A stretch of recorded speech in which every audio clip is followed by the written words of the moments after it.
We're bending the elements and escaping creeping crystals. That's right, it's Avatar: The Last Airbender Crossroads of Destiny from Funko Games.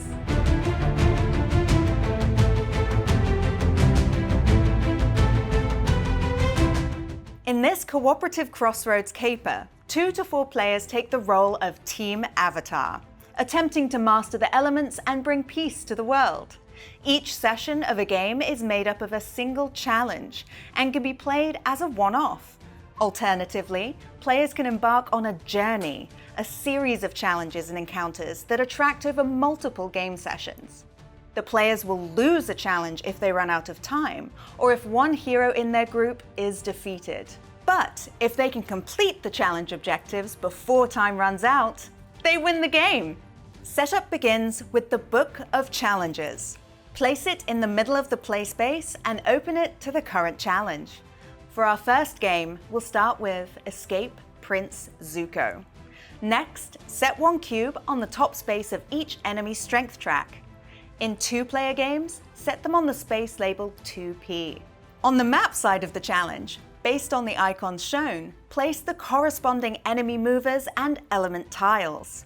Create a supply of extra element tiles nearby, along with the wound cards in a face-up stack. Place the 6 challenge tokens face down next to the book and give them a shuffle. Shuffle the 8 enemy cards into a face-down deck nearby. Each player then chooses a hero and takes the matching mat with the side up showing your player count, either the 2 or 3 player side or the 4 player side. Clip. Place on top of their strength track.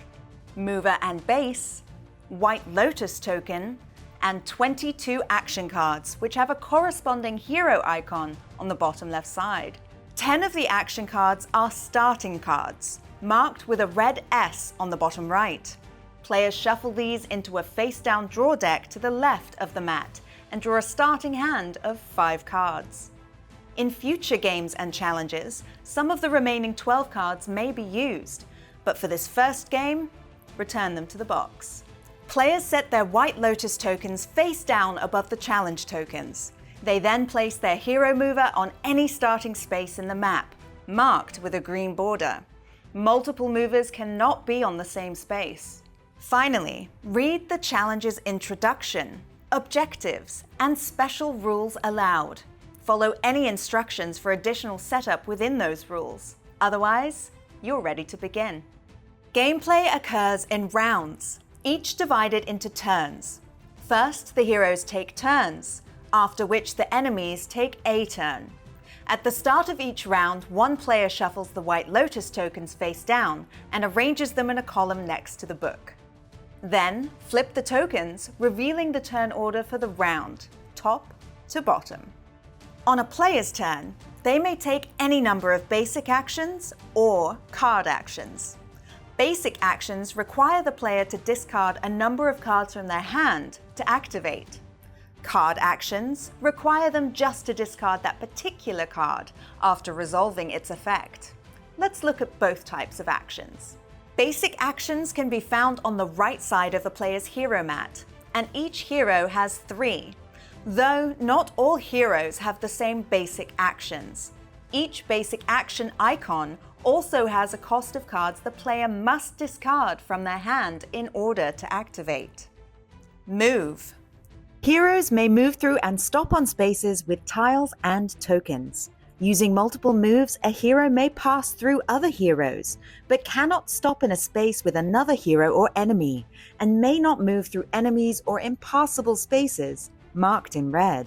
So in English, right, we like to use the R sound, except with pasta and pasta, we swap that up. Anyway, point is, pass, pass, impassable, impossible, they kind of mean the same thing, but not really. So what I mean is impassable, but with a British accent.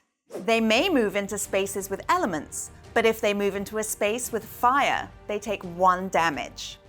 Damage is tracked with the clip on the player's strength track. Close attack. This action deals 1 damage, tracked on the enemy's strength track, to 1 enemy close to a hero. A token is close to a hero if it either shares their space or one of the 8 adjacent spaces. Range attack. This deals 1 damage to any enemy that is not close, provided the hero can trace a straight line from their mover to the enemy. This line may pass through tiles, tokens, and heroes, but not through enemies or impassable spaces. Interact allows the hero to engage with something close to them. This interaction varies based on each challenge. See the Book of Challenges for more details.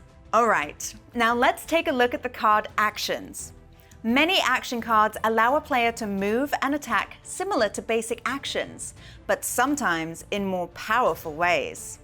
Additionally, some cards have special actions such as Burst Attack, which damages all enemies on spaces close to the hero. Heal, which increases the strength of the hero by the listed number, up to their max, of course. Draw cards, which allows a player to draw action cards from their deck. If their deck ever runs out, they shuffle their discard to form a new draw deck. Manipulate tiles, allowing the player to move, place, or remove an element tile. More on element tiles and their effects shortly. Before we move on, some important rules to understand about actions. Actions are optional and may be fulfilled up to any degree. If an action allows a player to move their hero 2 spaces, they can choose to just move 1, or not move at all. Heroes cannot damage heroes, and enemies cannot damage other enemies, unless otherwise noted. A mover, tile, or token moved with an action cannot return to its original space within that action. No doubling back. Tiles and tokens may share spaces, but heroes and enemies cannot share spaces.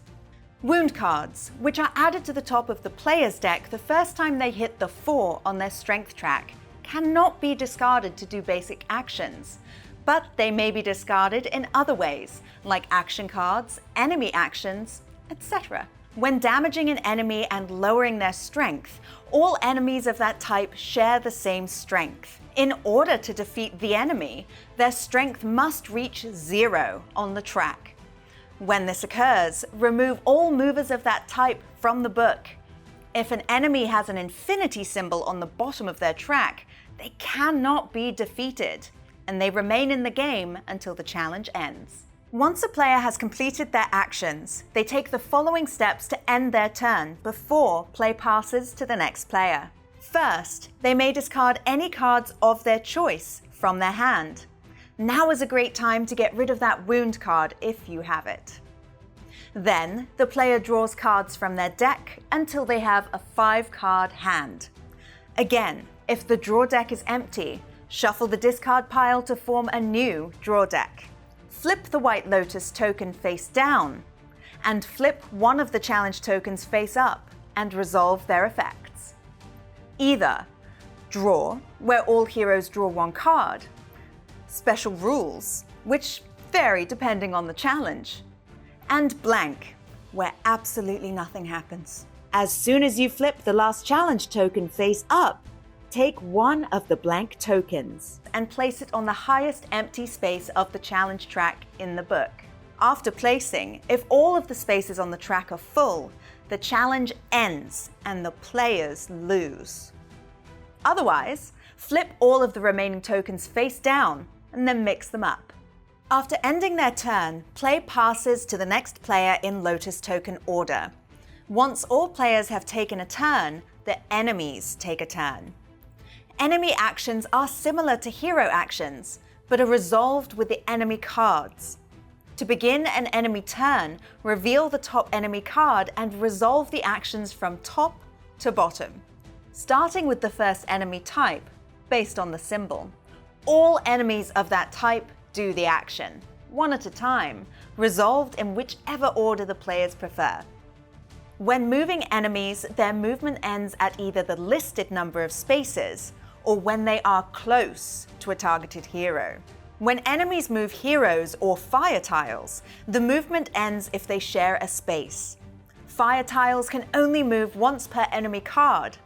If an enemy action could have several possible resolutions, the players make the choice. After all enemies have acted, discard the enemy card and begin a new round.